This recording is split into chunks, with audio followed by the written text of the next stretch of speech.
এনে জানাজাৰ নামাজ পঢ়িলে আপোনাৰ কেনেকুৱা আপোনাৰ সবৰ অংশীদাৰ হয় আৰু জানাজাৰ নামাজ সম্পৰ্কে আপুনি ৰাইজৰ ক্ষেত্ৰত না জানাজাৰ নামাজ পঢ়িলে আজিৰ পৰা 15-20 বছৰ আগত মই যেতিয়া গম পাইছিলো ওলামা হজৰতৰ পৰা 2 কেৰাত সব পোৱা যায়।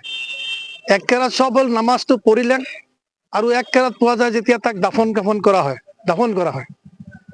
সেইকাৰণে আজিও চাওক মই এটা জানাজা পঢ়ি আহিলো এইমাত্ৰ তেলিচাপুৰীৰ পৰা জানাজা 10টা বজাত পঢ়িলো, ইয়াত 11 বজাত পঢ়িলো, আৰু এটা 1:30 বজাত আছে তাতো মই যাম। যদিও মই অসুস্থ শাৰীৰিকভাৱে, যদিও মই খুব একদম সুস্থ নহয়, তথাপিও মানে জানাজাৰ কথাটো হ'লে যাওঁ, কাৰণ 2 কেৰাত সব এইটো ধেমালি কথা নহয়।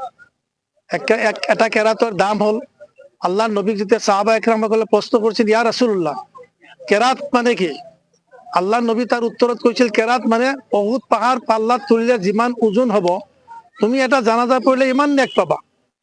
গতিকে এটা কেৰাতৰ দাম আছেতো, হয়তো মই 2টা কেৰাত নাপাওঁ বেছিভাগ সময়তেই, কিন্তু এটা কেৰাততো পাই থাকো, আৰু সেইকাৰণে মই জানাজাক এটেণ্ড কৰি থাকো য'তেই খবৰ পাওঁ।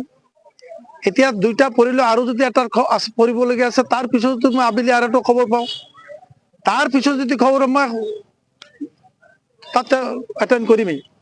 আপোনাৰ এইজন আজি যিজন লোক ইন্তেকাল হৈছে তেখেতৰ মৃত্যুত আপোনাৰ অঞ্চলত কেনেকুৱা শোক প্ৰকাশ কৰিছে? সকলোৱে শোকৰ চাপ পৰিছে, সকলোৱে মানে আন্তৰিকতাৰে সকলো পৰিয়ালবৰ্গৰ ওচৰত গৈ সমবেদনা জ্ঞাপন কৰি আহিছে। তাৰপিছত মানুহখিনি আকৌ জানাজাত আহিছে, ময়ো তেখেতৰ ঘৰত গৈছিলো, তেতিয়া মানুহ তাতো ভিৰ। অকস্মাত কালি যেতিয়া মৃত্যু হৈছে সেইটো শুনাৰ লগে লগে মানুহ আৰু আৱেগিক হৈছে।